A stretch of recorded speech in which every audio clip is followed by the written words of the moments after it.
Welcome back, you magnificent treasure hunters, to another episode of the Ironhead Forge Coupon Code Challenge. Yes, it's the game show you didn't know you needed in your life, where decoding brilliance meets shameless knife obsession. Here's the deal.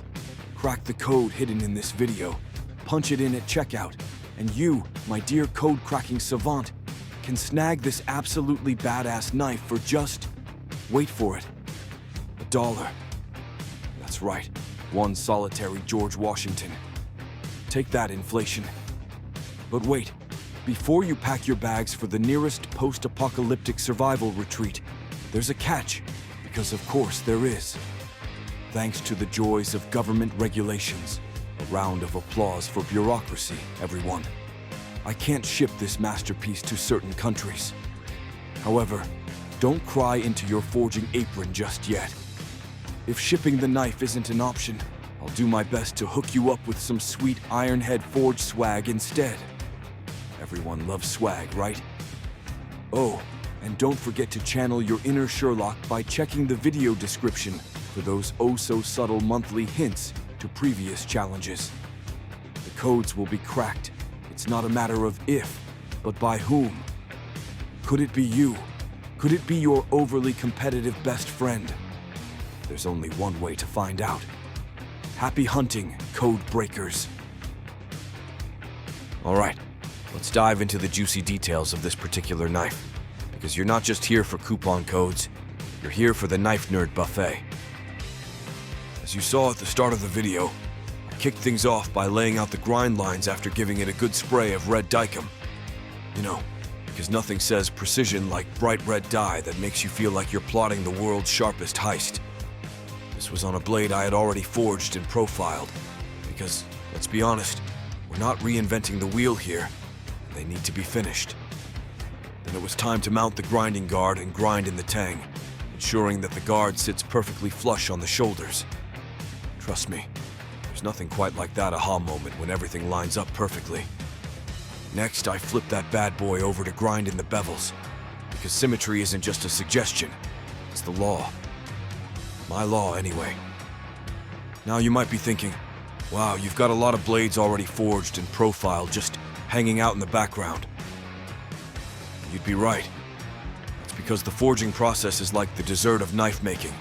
It's fun, fast, and leaves you wanting more. Seriously, it only takes up about 10% of the total build time, depending on how wild you go with your Damascus pattern. The real grind, pun fully intended, is everything else, and that's what this video is all about. But full disclosure, it won't be long before I fire up the forge again. Even with all these blades ready to go, the siren call of forging new knives and swords is just too strong to resist. As you can see from the walls in this video, I've got enough inventory to open a small armory. But where's the fun in stopping now? Let's keep this train rolling. All right. Let's take a moment to appreciate the unsung hero of this operation. My Ameribraid 2X72 grinder. This thing is an absolute tank. Stout construction, brilliant attachments, and enough versatility to make you feel like you could take over the world one blade at a time. Yeah, it's a bit on the spendy side, but let's call it what it is. An investment. If you're serious about knife and swordcraft, the cost isn't just justified. Practically a steal when you consider how much time and frustration it saves you. Plus, how else am I supposed to justify my, I'm not cheap, I'm efficient lifestyle? Let's face it, if you're cutting corners on your grinder, you're basically admitting you don't love yourself. Or your knives. I mean, come on, this is an amateur hour. In my opinion, the two most important tools in your arsenal are the right forge and the right grinder. But hey, that's just my opinion. Think differently? Fantastic. Flex your creative genius in the comments section. I'm dying to hear why you think duct taping a belt sander to a lawnmower is somehow superior.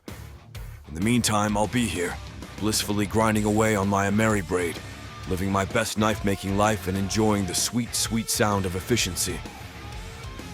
Ah yes, the hand-sanding struggle. A rite of passage for every blade maker, and the reason I've seriously considered a career in pottery instead. But not anymore, because this time, I've brought in the big guns. Enter the reciprocating machine you see me using in this video. I've got high hopes for this thing, mainly because if it doesn't work, I'll have to admit I spent money on a glorified vibrating table. So far, though, it's looking promising. Is it a miracle worker? Maybe not. But anything that saves me from hours of sanding-induced existential crises is already a winner in my book. But knowing my luck, will either be a game changer or just another overpriced paperweight. Stay tuned for that thrilling saga. Now let's talk about the guard. I wish I could tell you I meticulously plan out every guard design with blueprints and calculations. But the truth? I just wing it and let the knife gods decide. Most of the time it works out great. Divine intervention, maybe. And the times it doesn't? Well, that guard takes a one-way trip to the island of misfit parts, never to be seen again. Problem solved. The handle is another little mystery every time I build a knife. It's like I'm hosting an HGTV show called Handles That Don't Exist Yet, and I'm both the indecisive designer and the stressed-out client. But as the knife starts taking shape, so does the handle design. This particular knife practically screamed for a stacked leather handle. Who am I to argue with a blade's demands? For all my leather-stacked handles, I go full-on overkill. First, I glue and press everything tight, because nothing says professional craftsmanship like a death grip. Leather is an awesome material, feels amazing in your hand and can take a beating without batting an eyelash. But I don't stop there. After carefully shaping the holes in the leather to fit the tang snugly, I slather the metal parts in Vaseline. Don't laugh, it's a pro move. Fill the handle with epoxy. Why? Because zero give between the handle and the other parts is one of the difference between custom knife and wobbly disappointment. This extra step also means the owner can disassemble the knife for cleaning. Because let's be honest, if you're using this blade properly, it's going to get messy. And there you have it. Overthinking and over-engineering at its finest, all in the name of durability. You're welcome. All right, folks. This is the part where I shamelessly beg for your attention, because that's how YouTube works, right? So, be sure to smash that like button, hit subscribe, and drop a comment below. I know, it's a lot to ask, but hear me out. The dream is to grow this channel to the point where everything I make, yes, every knife, sword, or possibly unidentifiable sharp object, is basically yours for $1. $1. Who else is doing that? Nobody. Checked. Times are tough, and this is my way of giving back to all of you who keep showing up for my chaotic knife-making antics. But to make it happen, I need your help. Share these videos like you're spreading the secret to free pizza. Tell your friends, your family, and that one coworker who always talks about starting a blacksmithing hobby, but never does. Better yet, form a crack team of coupon code-solving geniuses, like the Avengers but for bargain hunting, and tackle the challenges together. Because let's be honest, the only thing more satisfying than scoring one of these knives for $1 is rubbing it in your friends' faces that you figured out the code first. So, let's make it happen. Like, subscribe, comment, share, and let's build a community of code-cracking, knife-loving legends.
Now it's time for the grand finale.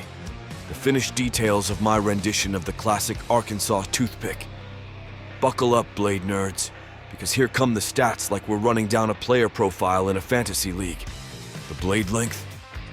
A glorious 12.25 inches. Perfect for making a statement or carving a roast, depending on your vibe. The handle measures a comfortable 4.25 inches, giving you a total length of 17.75 inches, including the guard, pommel, and pommel nut. Yes, it's big, but let's face it, that's the whole point of an Arkansas Toothpick. Blade width? A robust 1.52 inches. Blade thickness? A chunky 0.31 inches at the ricasso, tapering to a sleek 0.19 inches at the tip. Translation: this thing isn't just sharp, it's aerodynamic. The weight? A solid 18.3 ounces, giving it just the right heft to make you feel like a knife-wielding superhero without also giving you carpal tunnel. Now for the fun part, the materials. This bad boy is crafted from old sawmill blades and 15N20 steel, layered over 200 times. That's right, over 200 layers of steel awesomeness, forged together to create something both functional and a little bit badass. And because perfection is overrated, I left a few subtle sanding marks for that aged. I've seen things look. Not every knife needs to be polished to the point of looking like it lives in a museum. Some blades are meant to have character, and this one's got it in spades. So let me know what you think about my take on the Arkansas Toothpick. Love it? Hate it? Want to see me try something even crazier next time? Drop a comment and let's keep the conversation going. This is Ironhead Forge signing off. Until next time, keep grinding and keep it sharp.